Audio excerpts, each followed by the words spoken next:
인간은 평소에는 자신이 누구인지 잘 드러나지 않습니다. 하지만 결정적인 순간이 오면 어디에 관심이 있는지, 무엇을 중요하게 여기는지, 어디에 가치를 두는지를 금방 알 수 있습니다. 그래서 유대 격언에도 이런 말이 있습니다. 사람은 위기 속에 본래의 모습이 드러나고 작은 행동 하나가 여러 말을 결정한다. 오늘 본문에서도 그런 순간이 찾아왔습니다. 본문의 배경은 급박한 상황입니다. 종교 지도자들이 예수를 죽일 공모를 꾸미고 있었기 때문입니다. 그때 예수님은 심리적으로, 영적으로 많은 압박 속에 있었습니다. 그때 예상치 못했던 한 여인이 등장합니다. 그리고 그 여인이 예수님 앞에 나와 자신의 향유 옥합을 깨트려 예수님의 머리에 붓기 시작합니다. 3절입니다. 예수께서 베다니 나병 환자 시몬의 집에서 식사하실 때에 한 여자가 매우 값진 향유 곧 순전한 나드 한 옥합을 가지고 와서 그 옥합을 깨트려 예수의 머리에 부으니. 본문에서는 여인의 이름을 소개하진 않지만 병행 구절인 요한복음에서는 이 여인이 마리아라 말하고 있습니다. 장소는 나병 환자 시몬의 집이었습니다. 나병 환자라고 해서 혼선을 줄 수 있는데 이미 이 사람은 치유받은 사람입니다. 그래서 예수님이 집에 오셔서 식사할 수 있었습니다. 그런데 또 이곳은 베다니라고 말합니다. 그 지역은 베다니 지역이었는데요. 베다니는 한번 따라할까요? 가난한 집. 네, 가난한 집이었습니다. 다시 말해 베다니는 대대로 가난한 사람들이 모여 군락을 이루었던 동네였습니다. 그 가난한 지역에서 마리아가 값비싼 옥합을 깨트려 부은 이 일은 너무나도 충격적인 사건이었습니다. 특별히 나드 옥합을 깨트렸는데요. 나드라는 말은 히말라야 지역에 사는 희귀 식물에서 추출한 고급 수입 향료였습니다. 그 가치는 무려 300데나리온이나 됩니다. 이 금액은 1년 노동자 연봉에 해당되는 금액입니다. 그래서 학자들은 이 여인의 옥합은 자신의 결혼을 위해서 준비했던 결혼 지참금이라고 말하기도 합니다. 그 옥합은 그녀의 미래이자 인생 전체였습니다. 그러니 그것은 발칵 뒤집어졌습니다. 심지어 주변에 있는 사람들은 이렇게 말합니다. 4절입니다. 어떤 사람들이 화를 내어 서로 말하되 어찌하여 이 향유를 허비하는가? 이 행동을 무모한 낭비라고 말합니다. 오늘 이 본문에 이 여인을 비난했던 사람이 누군지 나오진 않지만 요한복음에는 그 인물이 누군지를 정확하게 소개합니다. 요한복음 12장 4절 5절입니다. 제자 중 하나로서 예수를 잡아 줄 가론 유다가 말하되 이 향유를 어찌하여 300데나리온에 팔아 가난한 자들에게 주지 아니하였느냐 하니. 바로 가련 유다였습니다. 이 장면은 우리의 현실을 고스란히 보여주고 있습니다. 순수한 마음으로 주님을 위해서 헌신했는데 오해와 비난을 받을 때가 있습니다. 온 마음을 다하여 교회 위에 충성했는데 이상한 소문이 돌기도 합니다. 왜 저렇게 나서지? 무슨 다른 속내가 있는 거 아니야? 누구에게 잘 보이려고 하는 거 아니야? 그들은 무심코 던진 말인지 모르겠지만 그동안 쌓아왔던 수거 원신이 한순간에 거부당하는 느낌입니다. 개척교회에서 실제로 있었던 일입니다. 그 교회는 작은 개척교회라서 성도들이 많지 않아 예배 후에 식탁 교제를 했습니다. 어느 한 권사님이 준비해 주셔서 밥을 해서 나눠 먹었습니다. 너무나도 오랜 시간 헌신해 오셨고 또 음식 솜씨도 꽤 있으셔서 많은 분들이 만족해 하셨습니다. 그런데 그 권사님이 어느 날 아프셔서 몇 주간 교회를 나오지 못하셨습니다. 사람들은 그 권사님이 그립기도 하고 또 그 손수 지어주신 음식이 그립기도 했습니다. 그런데 어느 날 한 집사님이 기도하다가 그 빈자리를 메워야 되겠다라는 마음을 가지고 목사님에게 말씀드렸습니다. 목사님, 제가 권사님이 나오지 않는 그 시간 동안만 제가 헌신하겠습니다. 목사님은 흔쾌히 수락했고 권사님 오기까지 열심히 좀 섬겨달라고 부탁했습니다. 드디어 주일이 되었습니다. 집사님은 아침 일찍 일어나 나물도 무치고 겉절이도 담그고 된장국도 끓였습니다. 성도들이 맛있게 먹기를 바랬습니다. 그런데 뜻밖에도 그 일로 그 집사님은 큰 상처를 받게 되었습니다. 사람들이 그 음식을 두고 왈가왈부했기 때문입니다. 아니, 이 겉절이 왜 이렇게 짜? 왜 밥은 왜 이렇게 설 익었어? 미역국을 끓이지 왜 된장국을 끓이고 난리야? 순수하게 드렸던 그 헌신이 한순간에 거절당한 느낌이었습니다. 신앙생활을 하다 보면 이런저런 일을 겪을 때가 많습니다. 순수하게 주님을 위해서 헌신했는데 돌아오는 것은 엉뚱한 소리가 있을 때도 있습니다. 그런데 여러분, 주님을 위해서 헌신하다가 억울한 일을 당할 그때에 사람은 알아주지 않지만 하나님은 아십니다. 그리고 하늘의 면류관을 예배해 놓으신 줄로 믿습니다. 그런데 이 말씀을 여기까지만 적용해서 안 됩니다. 지금까지 말한 내용은 비난받는 사람들의 입장이고 비난하는 사람들의 입장에서는 매우 심각한 문제입니다. 꼭 보면 주변에 말로 상처 주는 사람이 있잖아요. 그 사람은 너무 쉽게 말하고 함부로 말합니다. 주변 사람들이 다 힘들어합니다. 정작 본인은 느끼지 못합니다.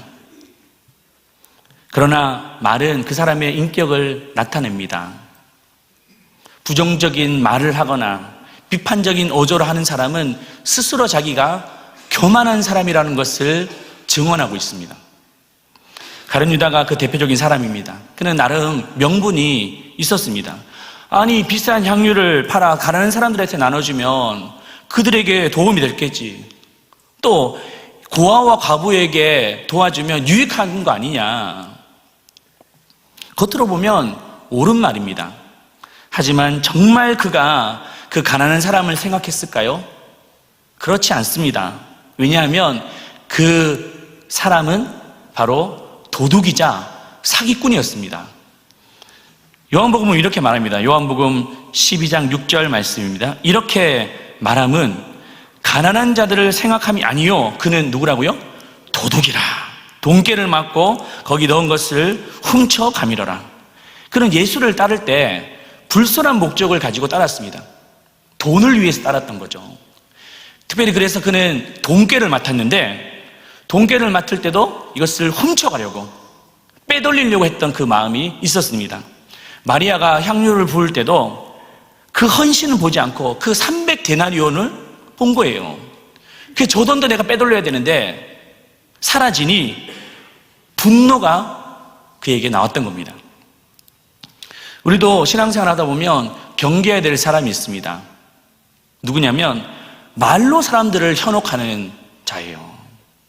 보면 사회 정의를 말하고 평등과 인권을 말하고 또 소수자를 말합니다. 큰 소리로 이들을 도와야 된다고 말을 합니다. 맞습니다. 그 말 자체가 틀린 말은 아닙니다. 그런데 그렇게 말했다고 해서 그 사람을 믿을 수는 없습니다.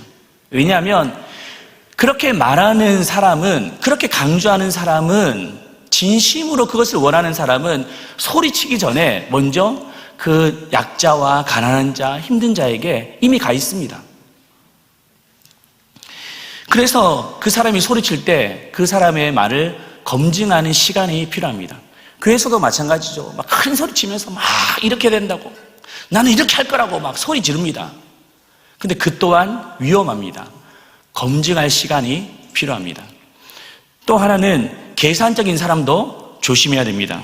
가룟 유다는 철저히 예수님을 따를 때 계산적으로 따랐습니다. 내가 뭔가 얻을 게 있나? 내가 이곳에서 뭔가 취할 게 있나? 있으면 남고 없으면 그냥 발뺌하는 거예요.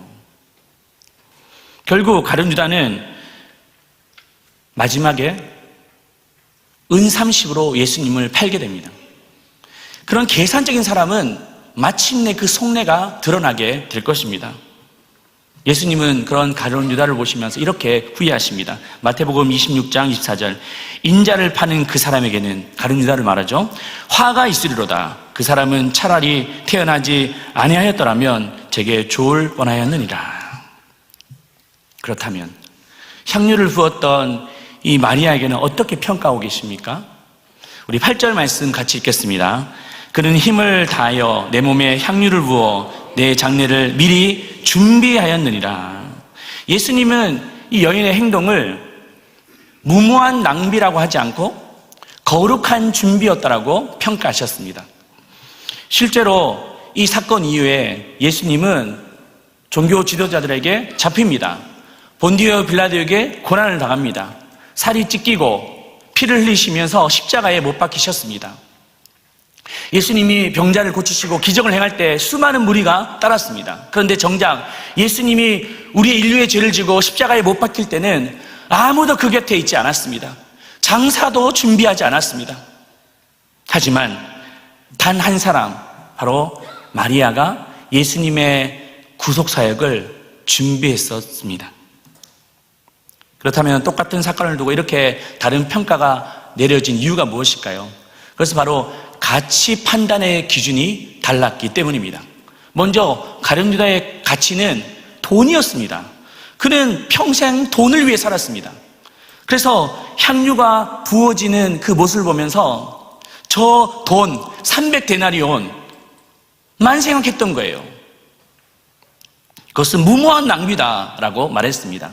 하지만 마리아는 다릅니다. 그녀의 가치 판단의 기준은 예수님을 향한 순수한 사랑에 있었습니다. 마리아는 그 누구보다도 예수님을 사랑했습니다. 특별히 그의 형제들도 예수님을 사랑했는데요, 우리가 잘 알듯이 마리아에게는 가족이 있습니다. 언니 마르다, 그리고 오라버니 나사로. 예수님은 이 삼남매를 너무 좋아하셨습니다. 신방도 가시고 또 말씀도 전해주셨습니다. 또 무엇보다도 나사로가 죽었을 때 찾아가셔서 그를 다시 살려주셨습니다. 그래서 마리아는 예수님께 드리는 헌신이 전혀 아깝지 않았습니다. 이 사건은 우리에게 중요한 교훈을 줍니다. 우리가 주님을 섬길 때 동기를 확인해야 돼요. 우리가 무엇을 하느냐보다 왜 하느냐를 점검하셔야 됩니다. 헌신의 동기가 계산적이면 생각이 복잡해집니다. 그런데 헌신의 동기가 순수하면, 사랑이 있으면 복잡해지지 않습니다. 혹시 여러분들 연애를 해보셨습니까? 여자친구를 집에 바래다주고 이제 안녕 하면 여자친구가 혼자 돌아가는 남자친구가 너무 처량해 보이는 거예요. 또 걱정이 되는 거예요. 그래서 내가 다시 바라다 주겠다고 1시간 또 거리에 갑니다. 이제 왔으니까 잘 가라고 하는데 이 남자친구 마음이 또 속상한 거예요. 누가 잡아가는 거 아니야? 해서 다시 내가 바라다 주겠다고 왔다 갔다 왔다리 갔다리. 여러분 연애를 안 해보셨습니까? 전혀 공감을 못 하시는데요. 왜 그렇게 할 수 있습니까? 사랑하기 때문입니다. 내가 이렇게 해서 뭘 얻고 이렇게 하지 않아서 뭘 잃을까? 계산적이지 않습니다. 만약에 뭔가를 얻고자 계산적으로 하는 것은 온전한 사랑이 아닙니다. 지금은 고인이 되셨지만 우리 교회 한 권사님이 계셨습니다. 암투병을 오랜 시간 하셨는데요. 근데 그분은 교회에서 그 암의 투병 중인데도 불구하고 화단을 가꾸고 잡초를 뽑으셨습니다. 제가 권사님 힘드신데 하지 마세요 라고 하자, 아니에요, 교회가 좋아요, 교회를 가꾸고 싶어요 라고 하셨습니다. 우리 어느 한 집사님은 매일 새벽마다 40분이 되는 거리를 마다하지 않고 와서 새벽 예배를 드립니다. 힘들지 않으세요? 라고 하니 그렇지 않아요. 예수님께 오는 마음이 설렙니다 라고 하시는 거예요. 여러분, 이것은 돈을 줘서 될 수 있는 문제가 아니에요. 사랑하기 때문에 그 일이 힘들지 않은 거예요. 교회에 떨어진 휴지 하나 줍는 것, 전등 하나 끄는 것, 그리고 A4 용지, 이면지로 사용하는 것, 수도꼭지를 잠그는 것, 이것은 주님을 사랑하기 때문에 기꺼이 할 수 있습니다. 추운 날씨에 주차며 그리고 차량이며 봉사하는 그 모습, 주님을 사랑하지 않고는 도저히 감당할 수 없습니다. 그 영혼들을 품고 말을 안 듣는 코찔찔이 아이들을 끌어안고 기도하는 우리 교사들, 아침 일찍 나와서 성가대로 또 이 모양 저 모양으로 헌신하시는 그 모습들은 다 주님을 사랑하기 때문에 그 일을 감당할 수 있습니다. 여러분, 아무도 알아주지 않는다고 해서 너무 낙심하지 마십시오. 하나님은 알아주실 줄로 믿습니다. 주님을 사랑하는 그 마음이 있다면 결코 헛되지 않은 줄로 믿습니다. 본문은 한 가지 더 중요한 메시지를 전하고 있습니다. 헌신에는 다 때와 기한이 있다는 사실입니다. 마리아는 그 기회를 놓치지 않았습니다. 예수님은 이렇게 칭찬하십니다. 7절 말씀 같이 읽겠습니다. 가난한 자들은 항상 너희와 함께 있으니 아무 때라도 원하는 대로 도울 수 있거니와 나는 너와 항상 함께 있지 아니하리라. 너는 그 때를 놓치지 않았다. 우리가 잘 아는 솔로몬도 노년에 자신의 인생을 돌아보면 이렇게 말합니다. 전도서 3장 1절에 4절인데요. 범사에 기한이 있고 천하 만사가 다 때가 있나니 날 때가 있고 죽을 때가 있으며 심을 때가 있고 심은 것을 뽑을 때가 있으며 죽일 때가 있고 치료할 때가 있으며 헐 때가 있고 세울 때가 있으며 울 때가 있고 웃을 때가 있으며 슬퍼할 때가 있고 춤출 때가 있으며 내가 살아보니 인생에는 다 때가 있다. 그 때를 놓치지 마라 라는 뜻입니다. 목회를 하다 보면 목회는 여러 가지로 정의할 수 있지만 저는 타이밍이라고 생각합니다. 목회는 타이밍이다. 장례가 나면 열일 제치고 가야 됩니다.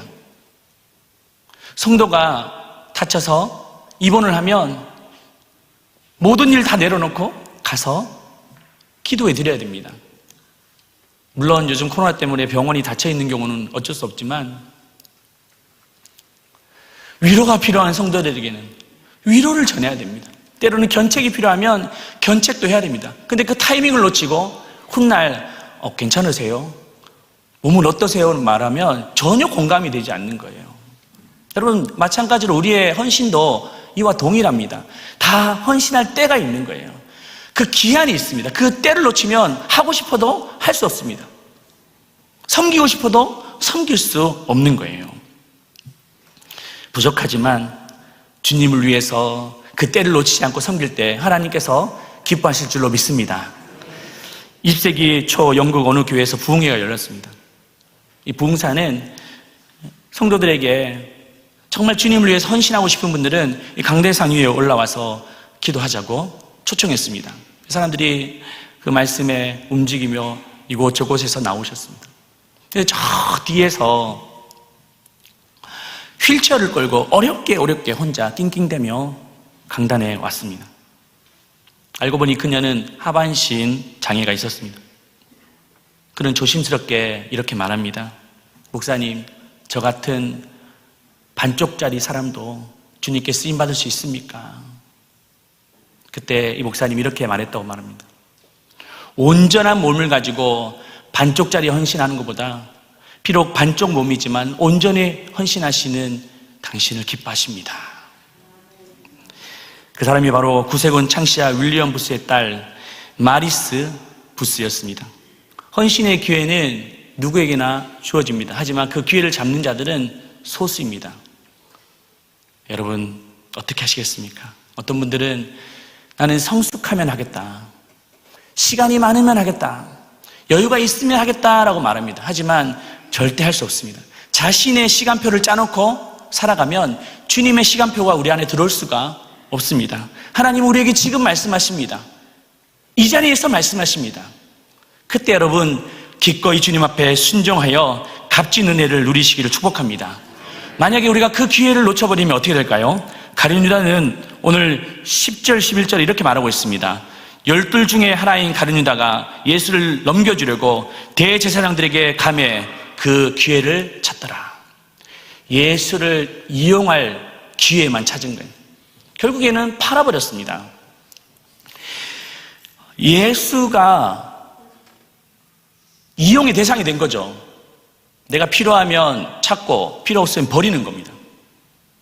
얼마나 무서운지 몰라요. 기회주의자가 됩니다.